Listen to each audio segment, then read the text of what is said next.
मैं आपसे पूछता हूं कि हमें कौन ये रोक रहा है? हम लोग यहाँ पे कोई चने या छोले बेचने के लिए आए हैं? हम लोग सियासी वर्कर हैं। हमने पार्टी के मसाइल डिस्कस करने होते हैं। हमने ये नहीं कहना होता है सर आपकी कमीज बड़ी अच्छी है। हमने फैसले लेने होते हैं, खान से डायरेक्शंस लेनी होती हैं। ये कौन सा कानून है जो हमें अलाउ नहीं करता, इजाजत नहीं देता? मैं पूछता हूं, DGISI रेडिएटेड पावर लेता है आर्मी चीफ से। उस वक्त आर्मी चीफ थे जनरल बाजवा। तो जो चीजें भी हुई हैं तो जनरल बाजवा साहब से पहले पूछे कि जी आपके कमांड के नीचे बैसियत आर्मी चीफ ये चीजें क्यों हुई? नंबर एक, उसमें कोर कमांडर्स भी हैं, उसमें जनरल फैज भी हैं, उसमें बहुत सारे, ये सारे के सारे जो है फिर सारों को सामने आना चाहिए। ख्वाजा आसिफ को तो आर्मी वो है गो कि वो उसको कहते हैं डिफेंस मिनिस्टर, उसको तो स्ट्रक्चर का पता नहीं है, दूर दूर से उसका कोई लेना देना ही नहीं है। वो तो अपने घर में उसको कोई GHQ के करीब फड़कने नहीं देता है डिफेंस मिनिस्टर। हकीकत ये है। आतिब है, हमारी आज वजीर आजम इमरान खान साहब से आइन और कानून के मुताबिक हमारी जो मुलाकात होनी थी उसके लिए हम लोग हाजिर हुए।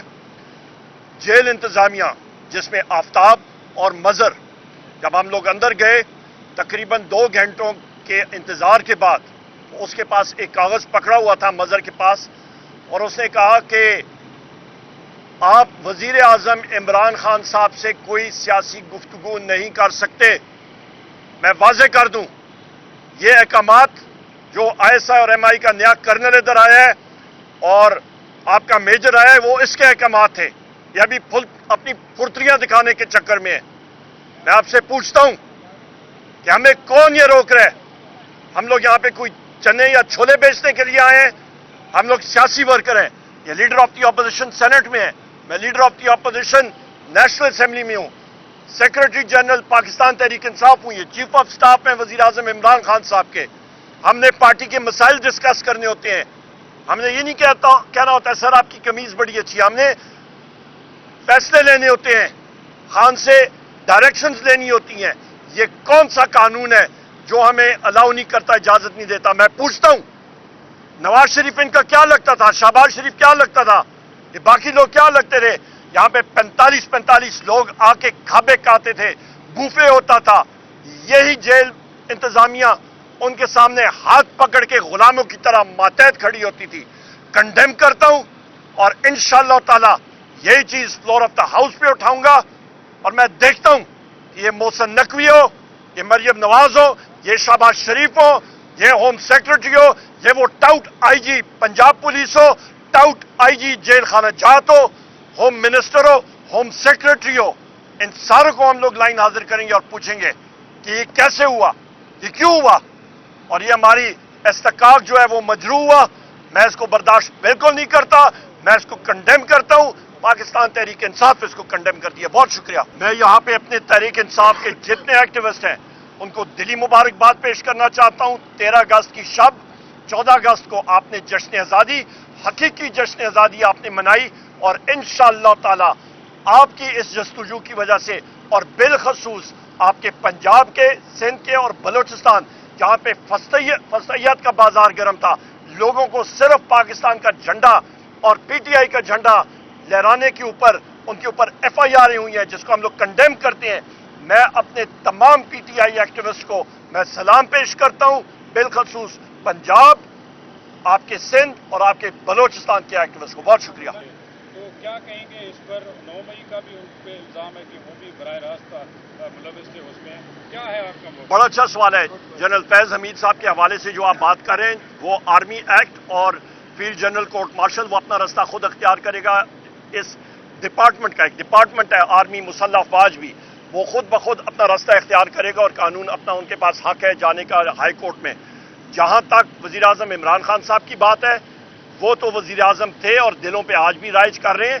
आप ये देखें कि जिन लोगों को फौज के बारे में मालूम नहीं, DGISI जो है वो अपना चपरासी भी नहीं रख सकता, वो महरून मिन्नत होता है आर्मी चीफ के।